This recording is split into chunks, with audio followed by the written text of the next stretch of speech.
Hey everyone, it's Cami. Thanks for stopping by.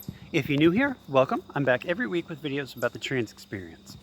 Except this week, we're talking about something that's a much broader topic.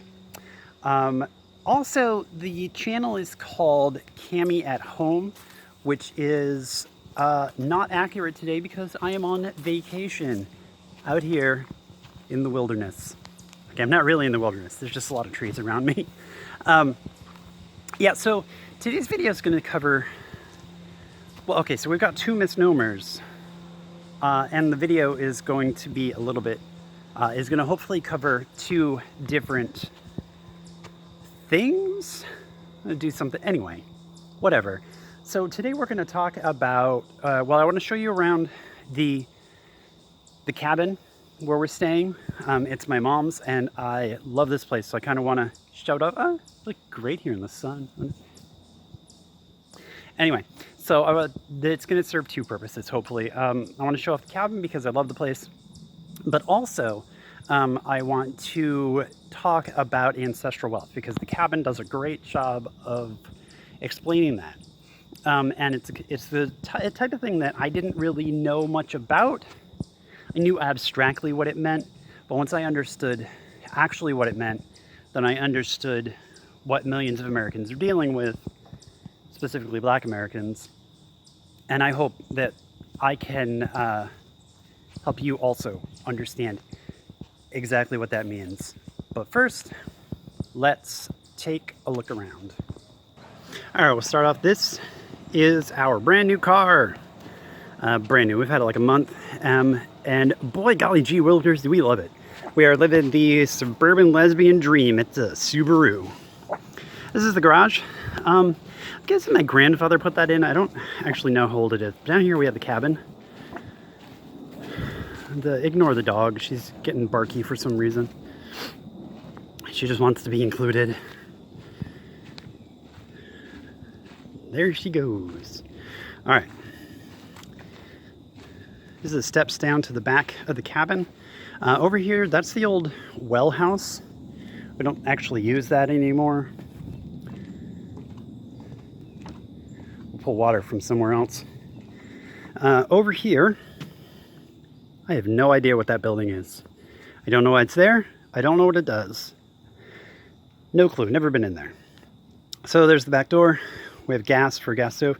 That down there is the old boathouse. Hasn't been used for decades. I know my grandfather used it, but that was a long time ago.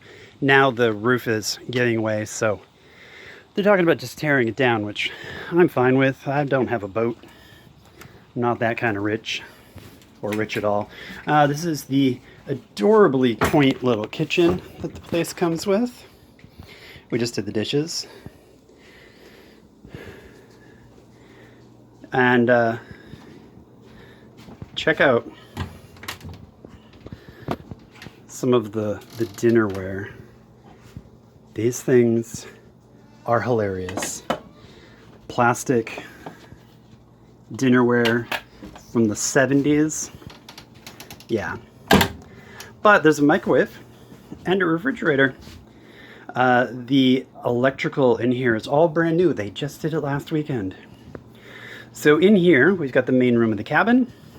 Now, I'm going to scan around a little bit so you can kind of see the place. There's the wood stove. There are books and games on this shelf that go back to the 60s. 60s? The 50s. Back when my mom was a kid. And then we've got windows that go outside. Stairs that go upstairs. I don't know why you can see that. Yeah, it looks creepy in this, but whatever.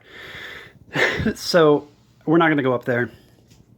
Now, this wall right here where these chairs and that table are, there was, until last weekend, there was a table there.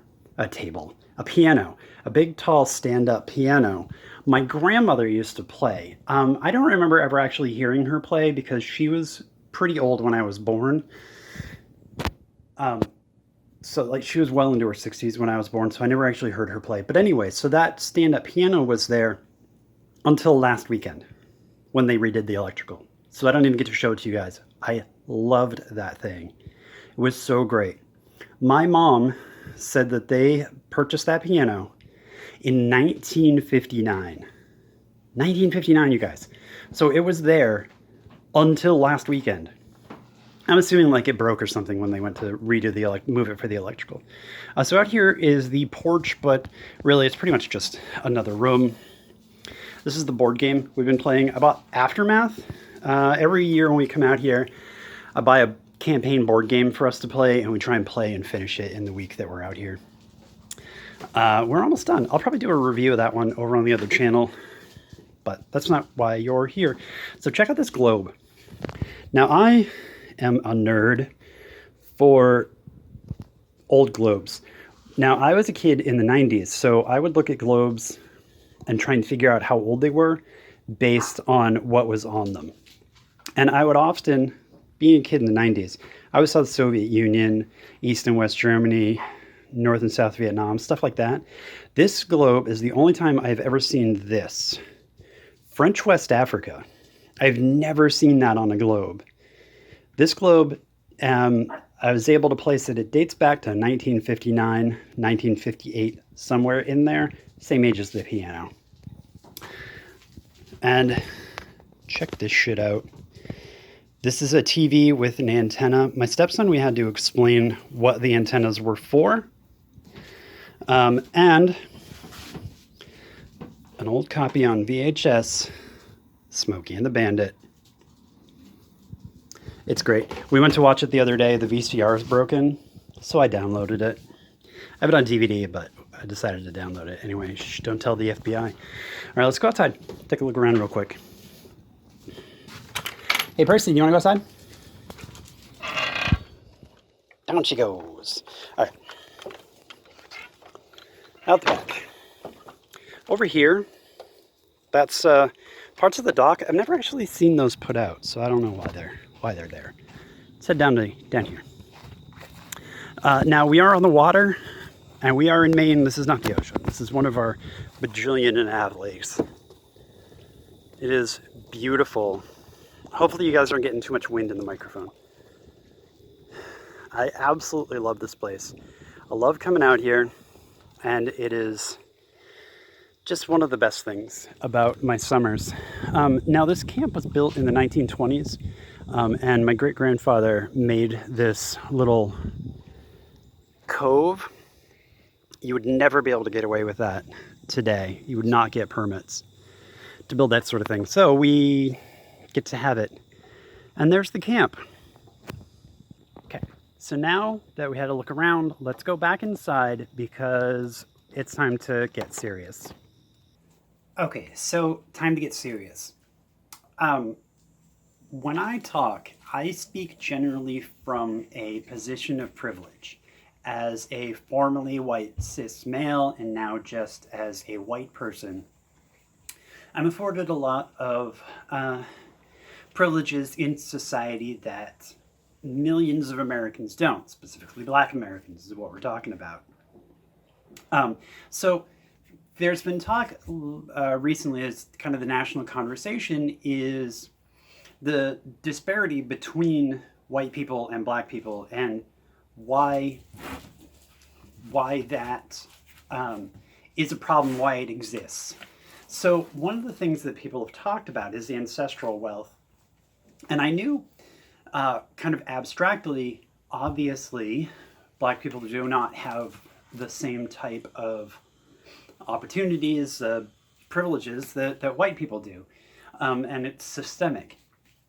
But I never knew exactly why until somebody started talking about ancestral wealth. And then I started thinking about it, and that was what clicked for me, was the reason that Black people are not as well off systemically as white people. And of course, there's whole other issues about racism and racist laws and so on and so forth, which that's a completely different topic. Right now, we're just talking about ancestral wealth. So what it is basically is a previous generation has had a thing, like, say, a camp. That camp, they then were able to use some of their earned wealth through a job or whatever to improve that ancestral thing that they were given, like we were shown with the camp. That then goes on to their children, and their children then have wealth that they didn't necessarily earn. They specifically did not earn. It wasn't any kind of earned wealth. It was ancestral. It was inherited. So with this cabin, with this camp, it was, of course, built by my great-grandfather in 1918 after he got back from World War I. He purchased the property in 1915. The property then was expanded on over the years, and it was given to my grandfather. My grandfather then expanded and improved the cabin, put in rooms upstairs, just did more to it.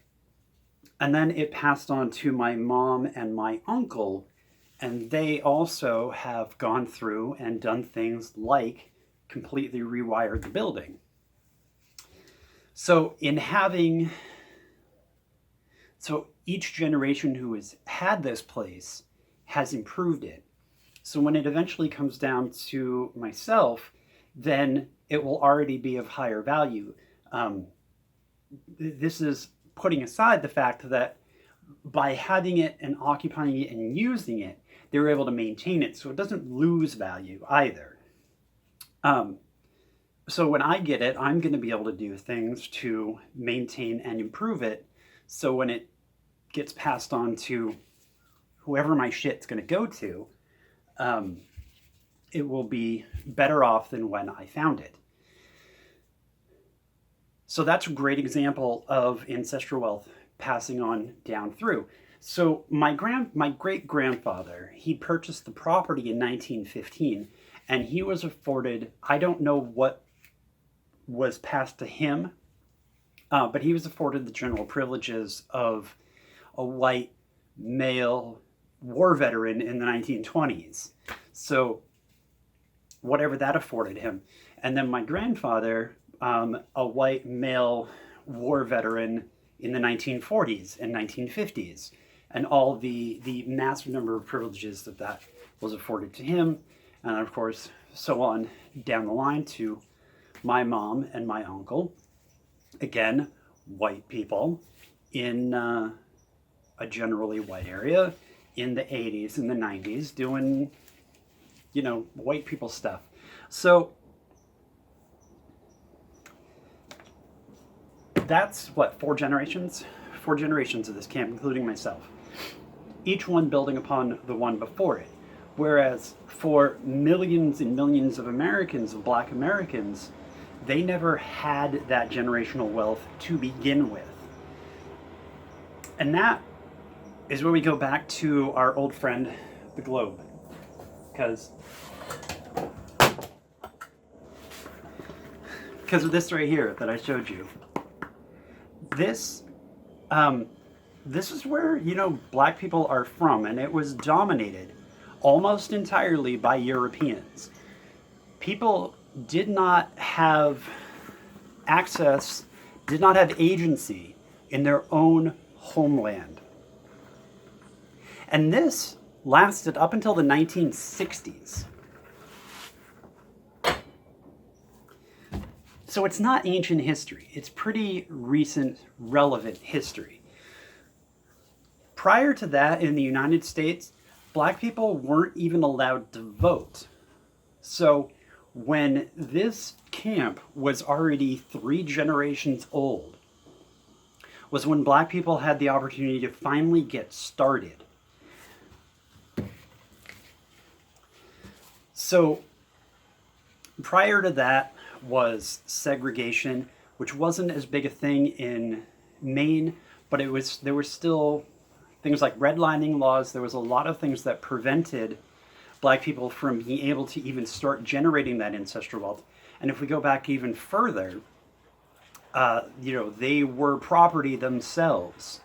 They were never given the initial opportunity until the last generation. to even start to get caught up. So of course they're not doing as well as white people.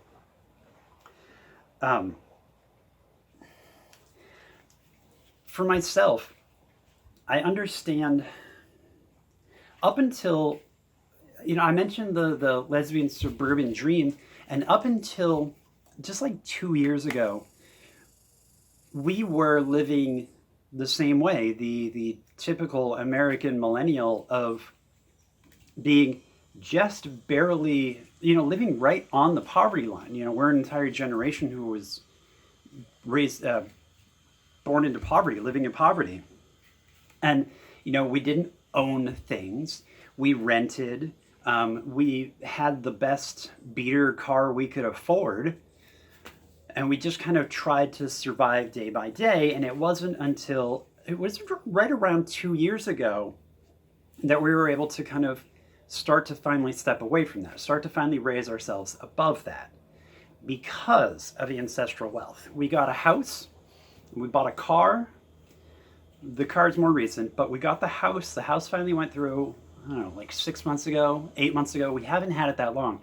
But the reason we got it and the reason we were able to start building that wealth for ourselves is because my mom co-signed. My mom used her ancestral wealth, or we used the ancestral wealth in order for my girlfriend and I to start building our own. And because we got the house, credit improved, obviously, and then we were able to get a nice car. We're able to continue to improve that ancestral wealth. Now, the reason my mom has money, the reason my mom has investments and she has a nice house and whatnot, is because of her father. She was working in the 80s and 90s as a bookkeeping accountant. So she was doing okay. She was able to raise a family. But aside from having her own house, she didn't have much. And it wasn't a great house, to say the least. It was not good. When my grandfather died, his his wealth was split 4 ways between his wife and his 3 kids. So my mom then used the money that she got from him to build a house. And then there was, of course, wealth in the camp. So she was able to then raise above where she was stuck at in the 2000s. And she has since then been able to pass that on to us. We didn't earn that house. We didn't earn that car. We didn't earn any of it. We earned putting food on our table and gas in our shit car and paying our rent. That is all we earned. So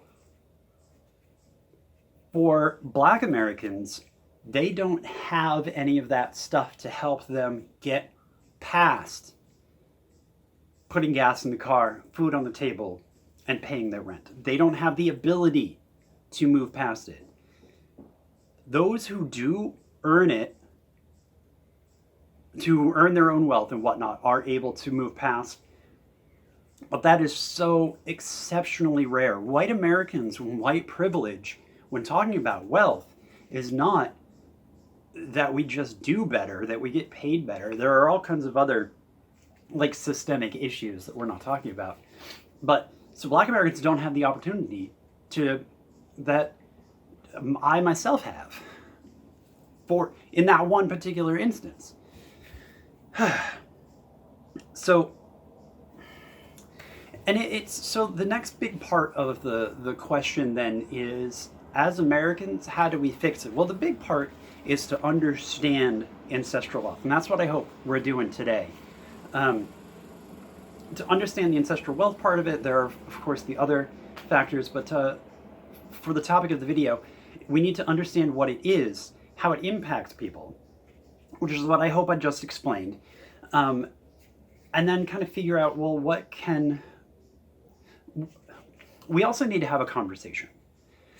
I say that a lot, that we need to have kind of a national societal conversation about things, especially when it comes to racism. It's not real easy to talk about, but we need to talk about it. We need white Americans to be able to talk about and understand what Black Americans are going through. And we need Black Americans to be able to talk to any of their white friends so they understand, so everybody can have the conversation and understand.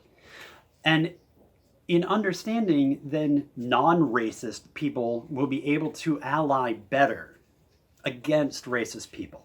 So then the racist demographic shrinks and shrinks and gets finally pushed away, which is never going to happen. But we need that conversation, and we need to educate and understand. But it goes a lot beyond that. In societal things, what can be done? And this is where opposition to programs like low-income housing, the ability to take someone who doesn't have that privilege and help them start to build that wealth, help someone get into a house. So then, rather than renting, they're paying a mortgage and they're building that ancestral wealth. And that's why programs like that are so important for Black Americans. So important, because it helps each individual family start to raise above that. Now, white Americans are so far beyond, because we got such a head start. But it's important that we as a society continue to offer those types of programs.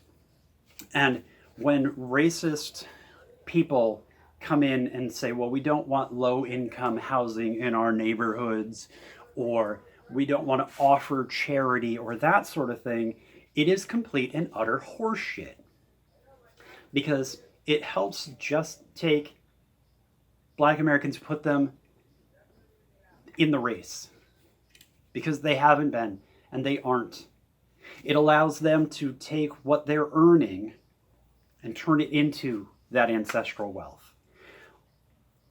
I didn't earn any of it, and I don't necessarily need that anymore because of my privilege.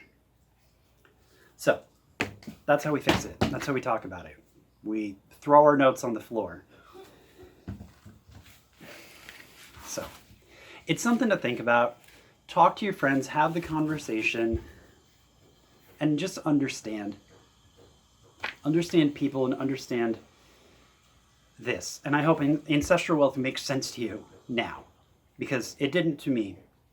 But anyway, enough rambling and talking. Thanks for putting up with me. If you like what I do, if you want to help other people understand ancestral wealth, then I do welcome you to share this on social media. Spread it around, because maybe we can help other people understand what ancestral wealth is and why it's kind of a big deal for the current conversation that we're having, national conversation that we're having about racism. Give the video a like. That helps the channel out a lot more than you might realize. If you like what I do, then I welcome you to subscribe. Like I said at the top of the video, I'm back every week with videos about the trans experience. They're not always racist rants. Rants about racism.